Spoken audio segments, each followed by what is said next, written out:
کہ آج 70 ماس ڈیمانسٹریشن ہوئے جمعے کی نماز کے بعد یمن میں. یہ سبھی فلسطین کے حق میں ان کے سپورٹ میں ہوتے ہیں. لگ بھگ 50 جمعے ہونے والے ہیں. یمن کے ہاؤتھیز یا پھر یمن کی وہ عوام جو ہاؤتھیز کے کنٹرولڈ ایریا میں رہتی ہے، جن صوبوں میں یا جن شہروں میں رہتی ہے، وہاں پر فلسطین کے لیے، فلسطین کی فلاح بہبودی کے لیے، ان کی سلامتی کے لیے ہر جمعے کو، جمعے کی نماز کے بعد یہ جلوس نکلتے ہیں اور قسم کھائی جاتی ہے کہ فلسطین کی آزادی تک اور غزہ میں جنگ رکنے تک ہم یمن کے ہاؤتھیز اور ان علاقوں میں رہنے والے لوگ لگاتار فلسطین کی حمایت میں لڑتے رہیں گے، لال ساگر سے لے کر زمین تک اگر نوبت آتی ہے. بات زمین اور لاکھوں لوگ سڑکوں پر نکلے. اور یہ جو آپ فوٹو دیکھ ہی رہے ہیں، یہ فوٹو بس ایک ہی جگہ سے کلک ہوا تو آپ کو کچھ ہی لوگ دکھیں گے، لیکن یہ لاکھوں کی تعداد میں کئی جگہ کئی چوراہوں پر اکٹھا ہوتے ہیں. انہوں نے ان کے جو سید علی ہوتی جو ہیں، انہوں نے قسم دہرائی اور انہوں نے اس بار یہ دعویٰ کیا، مسٹر ہوتی نے، کہ بھائی اب جو ہم زمینی ہمارے پاس مال مسالہ ہے، ہتھیار ہے، وہ ہم جب استعمال کریں گے تو پوری دنیا چونک جائے گی، کیونکہ وہ ہماری اس طاقت سے ہی چونکے ہوئے ہیں جو ہم نے، جس کی نمائش ہم نے سمندر کے اندر لال ساگر میں عدن کی کاڑی تک کی ہے. اس سے ہی چونکیں کہ ہمارے پاس کیا کیا مال مسالہ ہے. ہمارے پاس ہمارے بنائے ڈرونز، میزائل سب ہیں.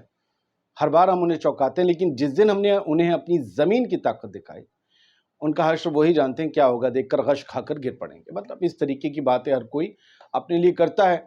اب کیا پتا انہوں نے کیا بنایا ہوا ہے، ٹینکس بنائے ہوئے ہیں، کیا آرمڈ وہیکلس ہیں، کیا کچھ ہے نہیں پتا. لیکن یہ بار بار اس بات کا اشارہ کہ ہم زمین سے بھی حملہ کر سکتے ہیں، یہ اشارہ دیتا ہے کہ ہو سکتا ہے بہت سا سامان لد کے لیبنان یا سیریا کی سرحد سے ہاؤتھیز یمن میں لڑیں. اگر وہی لڑ سکتے ہیں تو پھر ان سرحدوں سے گھس کر کیوں نہیں سیریا کے اور حزب اللہ کے لڑاکے پہلے آ جائیں گے. یہ مانا جا رہا ہے سمندر کے راستے کسی کوسٹل ایریا میں اسرائیل کے جا کر یہ لوگ اٹیک کر سکتے ہیں، بٹ یہ بہت ہی ہائپوتھیٹیکل بات ہے. فی الحال ان کا کام حدیدہ کے پورٹ سے لال ساگر میں ہو رہا ہے. جون میں رپورٹ آئی تھی کہ 90% آف کنٹینر شپمنٹ کا جو بزنس ہے ریڈ سی کے راستے سے وہ ٹپ پڑ گیا ہے. نقصان اس میں کس کا ہے؟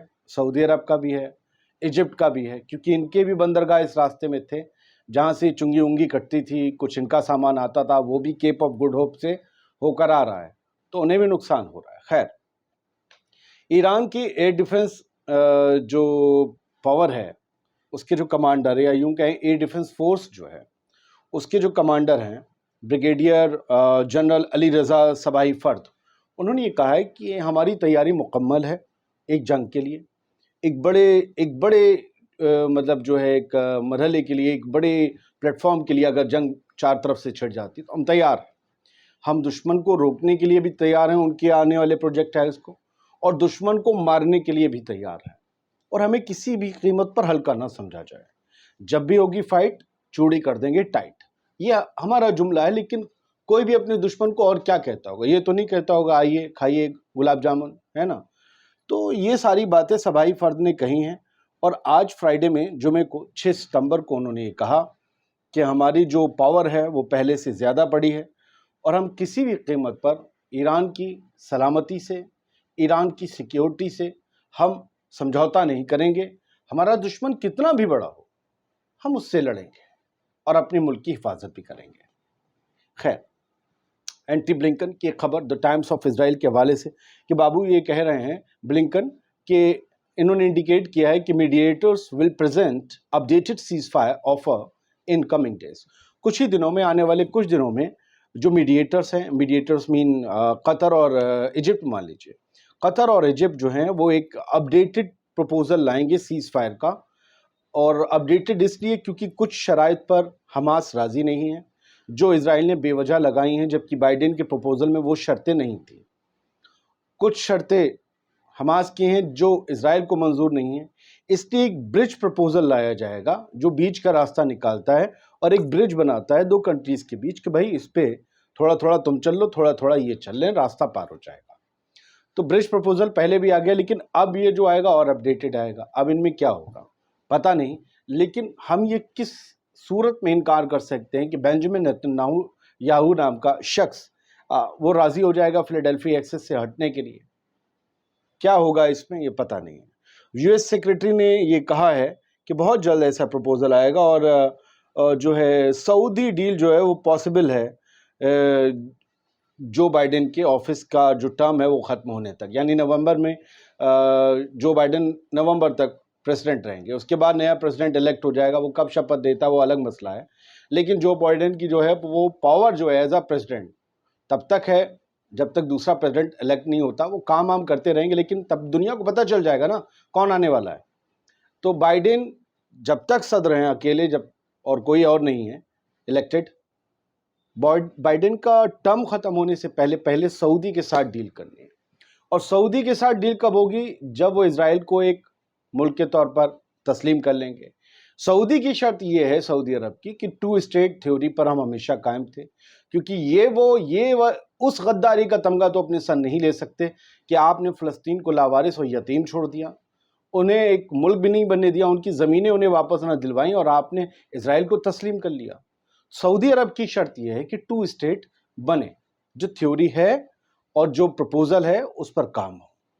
اب اگر یہ بلنکن کہہ رہے ہیں کہ سعودی عرب کے ساتھ ڈیل ممکن ہے بائیڈن کا ٹرم ختم ہونے سے پہلے تک، تو کیا جو 2 نومبر میں ہونے والے الیکشن، تو سپٹمبر، اکتوبر، نومبر جو بچا ہے 2.5 مہینے مان لیجیے، اس میں کیا جنگ بھی رک جائے گی؟ اگر یہ والی ڈیل سیز فائر کی ٹھپ ہو جاتی ہے تو جنگ بھی رک جائے گی اور اسرائیل 2 اسٹیٹ کے لیے راضی بھی ہو جائے گا، یا صرف سعودی عرب راضی ہونے جا رہا ہے اس ڈیفنس ڈیل کے لیے جو اٹکائے پڑا ہے امریکہ؟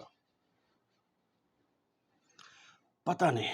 خیر، الجزیرہ کی خبر ہے، اسرائیل کی جو غزہ میں جاری جو اگریشن ہے، وار نہیں کہوں گا، پھر سے میں کہہ رہا ہوں، جو ان کے ظلم جاری ہیں اسرائیلی فورسز کے غزہ میں، جس میں 40,000 سے زیادہ لوگ شہید ہو چکے ہیں، جس میں وار کرمنل اور وار کرائم کا کیس چلنے کو ہے، اس معاملے میں اسرائیل لگاتار تباہی مچائے ہوئے غزہ میں. لیکن جو جینن ہے، ویسٹ بینک کا علاقہ، اس طرف والا، وہاں بھی تباہی کوئی کم نہیں مچائی ہے. ہر جگہ بلدیہ کے یہ وہ چیزیں پلٹ دی ہیں، دکانوں سے نفرت تھی توڑ دی ہیں، سڑک سے نفرت تھی ادھیڑ دی ہے. کیا کرنا چاہتے تھے؟ تباہی کے نشان، ٹوٹل ڈسٹرکشن ویسٹ بینک سے چھوڑ کر یہ لوگ واپس نکلے ہیں. فلسطینین اتھارٹی محمود عباس والی، انہوں نے آج غصہ ظاہر کیا ہے. پتہ ہے کیوں؟ ویسٹ بینک میں جینن میں احتجاج کر رہی تھی ایک لڑکی 26 سال کی، اور وہ لڑکی ایک مسلم تھی، ایک ٹرکش امریکن سٹیزن، جہاں تک مجھے پتا ہے مسلم، لیکن ٹرکش امریکن تھی. وہ آئی ڈی ایف کی گولی سے مار دی گئی.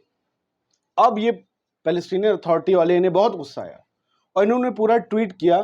حسین الشیخ ان کا نام ہے، اور یہ صاحب جو ہیں فلسطینین اتھارٹی کی جو ایگزیکیوٹیو کمیٹی ہے اس کے سیکریٹری جنرل ہیں حسین الشیخ. انہوں نے لکھا ہے کہ اسرائیلی آکوپیشن نے ایک امریکن ایکٹیوسٹ کو مار دیا جو آکوپیشن اور سیٹلمنٹس کا جو ہے وہ مخالفت کر رہی تھی ان کی. تو اسے جو گولی ماری ہے، ہماری کنڈولنس ہے ان کی فیملی کے ساتھ، اور دیکھنا چاہیے کہ کس طریقے سے یہ لوگ ظلم کر رہے ہیں. 40,000 سے زیادہ لوگ مارے جا چکے ہیں. ویسٹ بینک میں اور لوگ بھی مارے گئے ہیں. کیا سب کے لیے ہر بار ایسے ہی ٹویٹ آیا؟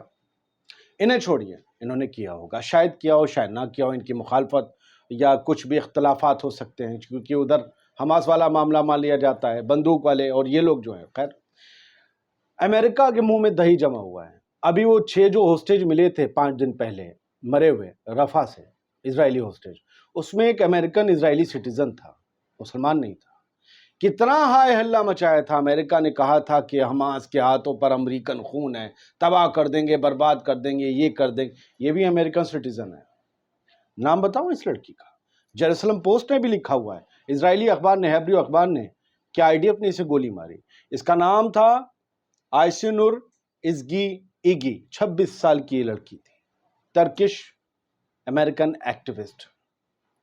نہیں بولیں گے سپورٹ اور اپوز، اس کے لیے نام، اس کی تعلیم نہیں، اس کی تربیت، اس کی پرورش کس گھر میں، کس لوگوں کے، کس دین کے لوگوں کے بیچ میں ہوئی ہے، یہ سب دیکھا جاتا ہے. اب کہیے ہم آئی ڈی ایف کو تباہ و برباد کر دیں گے. اسرائیل کے ہاتھوں پر امریکن خون ہے. بولیے بائیڈن صاحب, کملا ہیرس جی, آپ نہیں بولیں گے, آپ کے بولنے کے مقام الگ ہوتے ہیں. خیر, ایک خبر ایک دو اور ہیں سر. زیلنسکی نے, ولودیمیر زیلنسکی یوکرین کے راشٹرپتی, انہوں نے اپنے جو الائز ہیں, اپنے جو دوست ہیں, اور خاص طور سے نیٹو, ویسٹ امریکہ, ان لوگوں سے اجازت مانگی ہے کہ ہمیں لانگ رینج جو ہتھیار ہیں, لانگ رینج میزائلز ہیں, انہیں استعمال کرنے کی اجازت دیجیے رشیا کے اوپر. اور رشیا نے پہلے کہہ دیا ہے, جس نے بھی یہ میزائل دی ہوئی اور اگر زیلنسکی نے ہم پر استعمال کر لی لانگ رینج میزائل رشیا کے اندر کے حصوں پر, اس کی الگوڈی ٹائٹ کر دیں گے. جس کی بھی بنی ہوئی میزائل ہوگی انہیں بھگتنا پڑے گا.